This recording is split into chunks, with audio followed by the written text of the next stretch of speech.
Depuis 3 mois et demi, alors là, ma vie devient paisible, genre, il n'y a plus la panique hystérique de quand on ne travaille pas, là, ça y est. Fabien, je pense que c'est un bon exemple de public qu'on peut accueillir dans ce dispositif. Fabien n'a pratiquement jamais travaillé de sa vie, puisqu'il a dû arrêter du fait d'un accident. C'était en 2000, et depuis l'an 2000, il a travaillé 18 mois.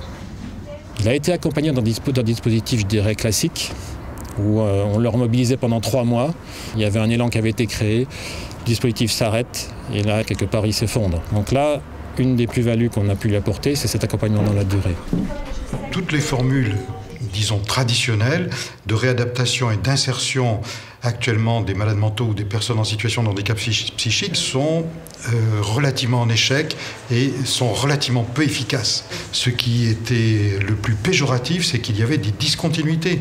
Il y avait le temps de l'évaluation, ensuite le temps de la formation, ensuite le temps de la surformation. Mais tous ces temps-là sont des temps qui ne sont pas coordonnés, qui ne sont pas suivis. Et du coup, je crois que ça explique une partie des échecs. Donc cette idée de l'emploi accompagné en milieu ordinaire, je crois que ça, c'est quelque chose qui peut modifier justement la perception des entreprises. L'objectif, c'est d'insérer le plus rapidement possible la personne en milieu ordinaire de travail sur des postes qui lui sont accessibles aujourd'hui, avec un accompagnement dans la durée, tout au long du processus de mise en emploi et de maintien en emploi. On prend la personne là où elle en est, on va essayer de cheminer avec elle le plus loin possible.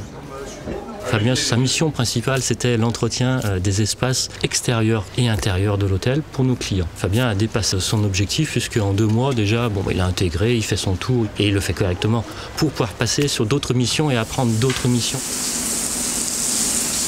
On peut parler de discrimination. Beaucoup de chefs d'entreprise hésitent effectivement énormément avant de s'engager avec des personnes qui ont souffert de troubles psychiques. Il faut que le collectif de travail soit capable de s'adapter un minimum pour l'accueil d'un travailleur en situation de handicap psychique.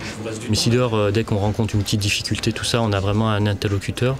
Et ça, c'est important parce qu'il y a des fois des situations où moi je fais appel à eux pour débloquer ou au moins travailler en commun. Il faut donner la chance aussi à ces collaborateurs qui sont un peu atypiques de réintégrer le monde du travail. Pour la Fondation de France, on a voulu soutenir cette expérimentation de la façon la plus forte possible, la plus approfondie possible, de façon justement à faire la preuve que ce type de stratégie est une stratégie gagnante.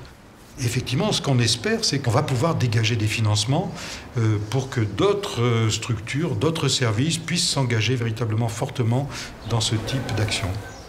Le but, je crois que c'est surtout d'aider les personnes, quand elles rentrent dans le dispositif, c'est de les aider à faire un pas de plus. C'est-à-dire qu'elles en tirent quelque chose à titre personnel, même si ce n'est pas l'emploi en milieu ordinaire aujourd'hui. C'est que ça les aide à avancer dans leur démarche. Souvent, on m'a dit, vous renaissez. En fait, j'ai envie de dire, j'ai l'impression que je renais pas, que je nais tout court. Je ne sais pas comment je vais être, on verra bien. En tout cas, je serai content parce que je suis libéré.